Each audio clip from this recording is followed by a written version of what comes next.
Look, I'm going to be completely honest with you about something that happened to me. And frankly, I still don't believe I was in the wrong. I'm Morgan. I'm 31.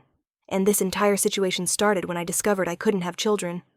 Not going to elaborate on all the medical specifics, but let's just say I made some decisions before I met my husband, Trevor, that came back to haunt me. The doctor told me directly, no biological children ever.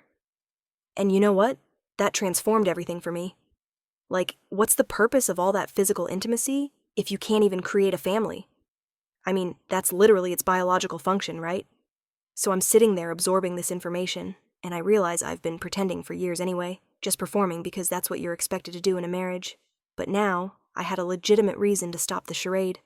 Trevor was at his job when I decided I was finished with all of it. He does something with IT support, troubleshooting computers or whatever, comes home exhausted every evening. I figured this would actually be a relief for him. No more pressure to perform, no more expectations. I thought I was being mature about it, you know? Like, let's concentrate on the genuine aspects that matter in a relationship. When he arrived home that evening, I told him directly, we're not doing that anymore. I can't have children, so there's no purpose. His face went completely expressionless, like he didn't comprehend what I was saying. He kept asking questions. What did the doctor say exactly? Could we get a second opinion? What about adoption or surrogacy? I shut that down immediately. I wasn't interested in pretending to be a parent with someone else's child, or going through some complicated medical process. He tried to argue that intimacy wasn't exclusively about creating babies, that it was about connection and all that sentimental nonsense. But honestly, I was exhausted from pretending. I told him if he genuinely loved me, this wouldn't be an issue. Real love isn't about physical matters anyway. That's just superficial thinking. The expression on his face was like I'd struck him, but I maintained my position. I explained that this was my decision to make regarding my own body, and he needed to respect that. If he couldn't handle being in a mature relationship where we focused on emotional connection instead of physical activities, then perhaps he wasn't the person I thought he was. Between us, I kind of appreciated watching him struggle to understand. Like, finally, he was experiencing how it felt when someone just modified the parameters without warning. I'd been accommodating his desires for years, and now it was time for him to accommodate mine. He kept attempting to bring it up over the following weeks, asking if we could talk to someone together, see a therapist, whatever. But I wasn't changing my mind. I'd made my decision, and that was final.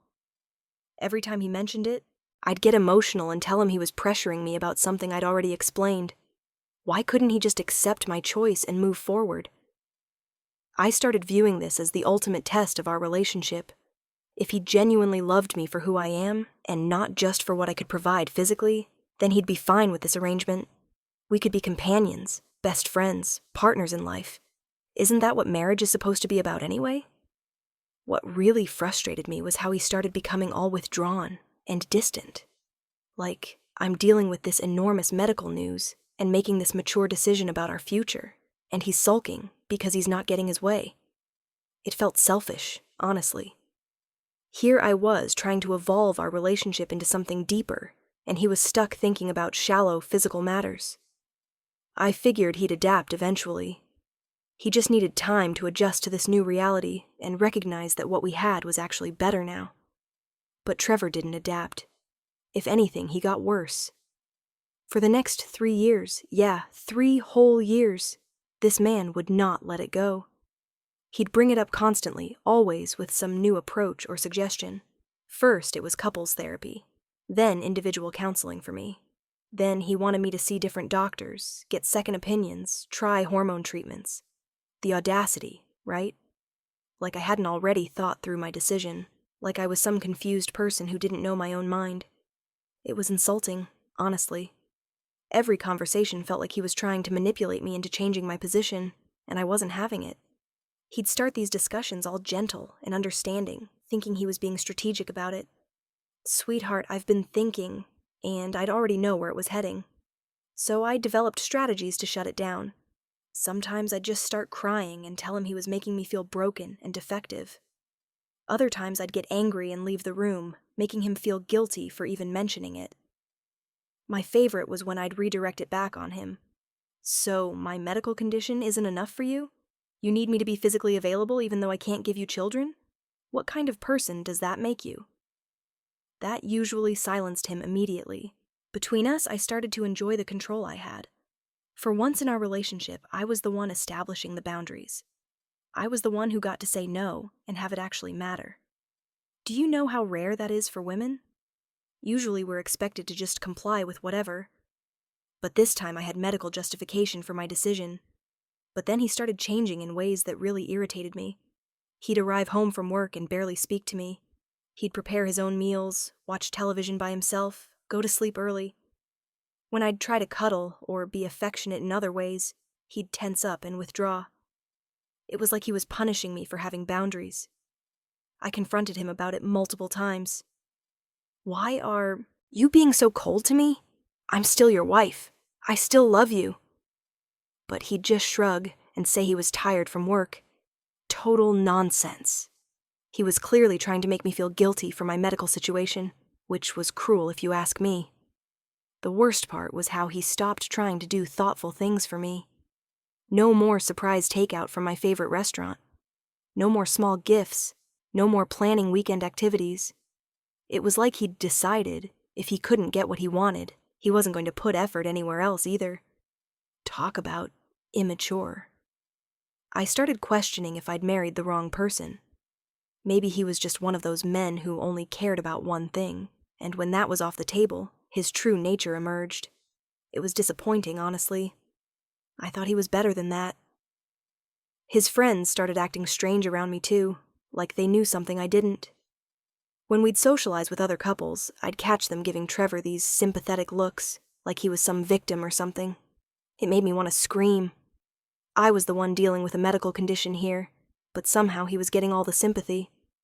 I tried discussing it with my brother, and even he was like, "Morgan, maybe you should consider therapy together." It felt like everyone was conspiring against me, trying to pressure me into doing something I'd already decided against. Why couldn't anyone just support my choice and leave it alone? Everything came to a breaking point when Trevor handed me this letter. He'd been working on it with some therapist he'd started seeing independently, which, by the way, felt like a betrayal. Going to therapy to complain about me behind my back. Real mature. The letter was all carefully worded and diplomatic, probably because his therapist helped him write it. It basically said he loved me, but our marriage was deteriorating, and could we please try counseling together? Or would I at least consider seeing a doctor about possible treatments for my condition? It ended with some garbage about how he wanted to fight for our relationship, but needed to know I was willing to fight too. Reading it made me furious. First of all, the audacity to put this all in writing, like some kind of business proposal. Second, the manipulation of making it seem like I wasn't fighting for our relationship. I was protecting myself and establishing healthy boundaries, but apparently that didn't count as fighting for anything. But what really upset me was the underlying message that my decision wasn't good enough, that I needed to be fixed or changed to make him happy. After 3 years of him wearing me down with the same requests over and over, here he was again, just in letter form this time, so I grabbed a black marker from the kitchen drawer and wrote across his precious letter. "Go find it elsewhere, because you're not getting it from me." Then I threw it at him and walked out. I drove around for hours, just furious that it had come to this. Honestly, part of me was calling his bluff. Trevor wasn't the type to actually do something like that. He was too much of a rule follower, too concerned with being the good guy. I figured this would finally make him realize how serious I was about my decision, and he'd stop bringing it up. When I got home that night, he was sitting at the kitchen table with the letter in front of him. He looked up at me and said, "Okay." Just like that. "Okay." Like he was agreeing to take out the garbage or something. I asked him what he meant by "okay," and he said, "You've made your position clear, and you've given me permission to handle my needs elsewhere, so that's what I'm going to do." I laughed because it was so absurd. "You're not serious." But he just folded up the letter and put it in his wallet. "I'm completely serious. You've told me for 3 years that this is how you want our marriage to be. You just put it in writing, so now I know where we stand." The strange thing was he wasn't angry or emotional about it. He was just matter of fact, like he'd been planning this conversation for months. It honestly unsettled me a little. This wasn't the Trevor I knew, the one who'd spent half an hour apologizing for forgetting to pick up milk. I tried to backtrack a little, saying I was just frustrated and didn't mean it literally. But he held up the letter and said, "This seems pretty literal to me. You even underlined elsewhere. Had I underlined it? I couldn't remember. I was so angry when I wrote it. He told me he'd been thinking about this possibility for months, ever since his therapist helped him understand that some problems can't be solved if only one person is willing to work on them. Apparently, I'd made it clear I wasn't willing to work on this particular problem, so he was going to solve it his own way. I spent the next few days waiting for him to apologize or take it back, but he didn't. If anything, he seemed lighter, like some burden had been lifted off his shoulders. It was unsettling. 4 months later, I discovered Trevor had actually done it. He was seeing someone else. I wasn't supposed to find out the way I did. I was picking up his dress shirts from the cleaners when the woman behind the counter made some comment about how nice it was that he'd found someone who made him smile again. When I asked what she meant, she got all flustered and started backtracking, but the damage was done. I confronted him that evening, and he didn't even try to deny it. Just asked if I wanted to know details, or if I preferred to keep things vague. The casual way he said it made me want to throw something at his head. "You're cheating on me," I said, because apparently I needed to spell it out for him. He went to his wallet and pulled out my letter, now all folded and worn like he'd been carrying it around for months. "You told me to find it elsewhere. This is elsewhere." "That's not what I meant." "Then what did you mean?" "Because I asked you to clarify that night, and you said it seemed pretty literal to you too." I started crying, not even intentionally, just from pure frustration. "I meant you should stop bothering me about it, not actually go sleep with other people." He just stared at me like I was speaking a foreign language. "So you wanted me to be celibate for the rest of my life and never bring it up again?" When he phrased it like that, it sounded bad. But that wasn't the point. The point was that he was supposed to choose me over everything else. That's what marriage means. I demanded that he end it immediately and promised we could try counseling together. Finally, right? I was willing to compromise. But then he asked the most infuriating question. What's the goal of counseling? To get you to change your mind about physical intimacy? I told him counseling was about communication and working through problems, not about me changing my fundamental position on something medical. So, counseling to help us both accept a celibate marriage? If that's what it takes, yes. He was quiet for a long time, just looking at me. Then he said, "I don't think I can do that, Morgan. I don't think I want to." The honesty was like a slap in the face. After everything we'd built together, after 4 years of marriage, this was more important to him than our actual relationship. It proved everything I'd suspected about his priorities. I told him he needed to choose, me or her. End the affair and we'd figure out counseling, or I was done. What would counseling accomplish if you're not willing to discuss the main issue in our marriage? The main issue is that you're cheating. The main issue is that you unilaterally decided to change our marriage and told me to get my needs met elsewhere when I couldn't accept it. We went in circles. He wouldn't agree to end things with her unless I could promise that counseling might actually lead to changes in our relationship. But I couldn't promise that because I'd already made my decision about physical intimacy, and it wasn't changing. The next few months were absolute hell. Trevor was basically living a double life, coming home to me but spending time with whoever this other woman was. He wasn't even trying to hide it anymore. He'd get texts and just answer them right in front of me. He'd shower and change clothes before coming home some nights. I tried everything to get him to stop. I'd cry and tell him how much he was hurting me. I'd get angry and threaten to leave. I'd try to be sweet and remind him of all the good times we'd had together. Nothing worked.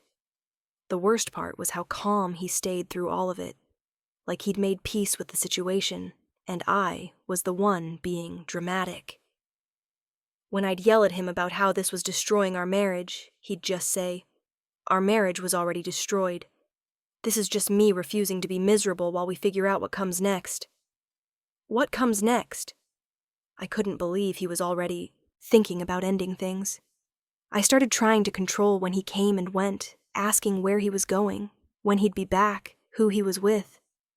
But he'd just say elsewhere and leave anyway. It was like my own words were being used as a weapon against me. Our friends started picking sides, and I was shocked by how many of them sided with him. Apparently, he'd been more open about our situation than I realized. People knew about my decision and about the letter I'd written. They saw him as the victim, which was completely backwards if you ask me. My brother actually told me I should let him go, because I was torturing both of us. Torturing him? I was the one being cheated on.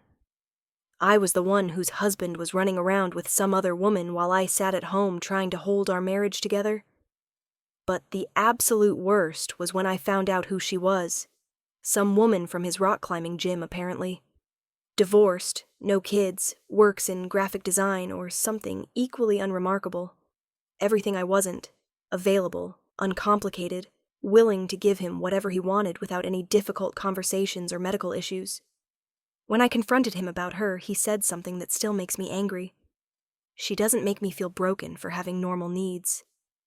Normal needs, like what I was dealing with wasn't real or valid, like my medical condition was just an excuse I was making up to avoid giving him what he wanted. I started monitoring her social media, trying to figure out what was so special about her. She wasn't even prettier than me, just younger and clearly more desperate. The kind of woman who'd settle for being someone's mistress just to have a man around. But seeing them together in her posts, because apparently she had no shame about flaunting their relationship, made me realize Trevor was different with her. He looked relaxed, happy even, like the weight of our marriage problems had just disappeared. That's when I knew I was losing him for real, and I had to do something drastic to get his attention back. I gave Trevor an ultimatum. Choose me or choose her. But this halfway situation had to end. I was willing to try counseling if he'd just stop seeing this other woman and commit to working on our marriage. His response, "What's the point of counseling if you've already decided physical intimacy is off the table forever?" I tried to explain that counseling could help us find other ways to connect, other ways to be intimate that didn't involve what I couldn't give him anymore. But he just shook his head like I wasn't getting it. "Morgan, I don't want to learn how to be okay with being celibate for the rest of my life. I want to be with someone who actually wants me." That stung. I did want him, just not in that specific way. But apparently that wasn't enough anymore. He filed for divorce 4 weeks later. I couldn't believe it. After everything we'd been through, after all the years we'd built together, he was throwing it all away for some random woman he'd known for a few months. It proved everything I'd always suspected about men. They're only interested in one thing, and when you take that away, they have no loyalty at all. The divorce was brutal. He had documentation of everything. My letter, records of all his attempts to get me to try counseling, even notes from his individual therapy about how our marriage problems were affecting his mental health. He made it look like I was the unreasonable one, like I'd been withholding affection to punish him or something. My own family started questioning my side of the story when they found out about the letter. My mom actually asked me what I expected him to do if I wasn't willing to be a wife to him in all the ways that mattered. Even she was taking his side. I lost most of our mutual friends. They all acted like Trevor was some saint who'd tried everything to save our marriage, while I was the stubborn one who wouldn't compromise. Never mind that I was dealing with a medical condition. Never mind that I was the one who got cheated on. The final insult was when I found out through Instagram that he'd moved in with her. Not only moved in, but they looked genuinely happy together. She posted pictures of them doing normal couple stuff, hiking, cooking together, going to concerts, all the things Trevor and I used to do before everything fell apart.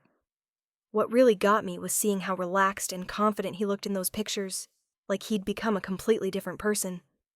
Someone I barely recognized. The man I'd been married to for 4 years was quiet and exhausted all the time. This version of him was laughing and outgoing, and seemed to actually enjoy life. I'm living alone in our old condo now, and honestly, I'm done trying to make everyone understand my side. Trevor chose immediate physical gratification over building something deeper with me. Our friends chose to support the cheater over the wife who was dealing with a medical issue. My family chose to blame me instead of supporting me through a difficult time. Fine. I don't need any of them. I made a reasonable decision based on my medical reality, and I'm not apologizing for having boundaries. If Trevor was too shallow to appreciate what we could have had together, that's his loss. If this new woman makes him happy by giving him everything he wants without any challenges or depth, good for them. I hope they're very happy in their superficial little relationship. I'm sure it'll last forever since it's built on such solid ground as, she gives me what I want when I want it. Real mature foundation for a life partnership. As for me, I'm focusing on myself now. I don't need someone who can't handle a real relationship with real challenges. I'm better off alone than with someone who'd throw away years of history the moment things got complicated. Everyone else can think whatever they want. I know what really happened, and I know I did nothing wrong.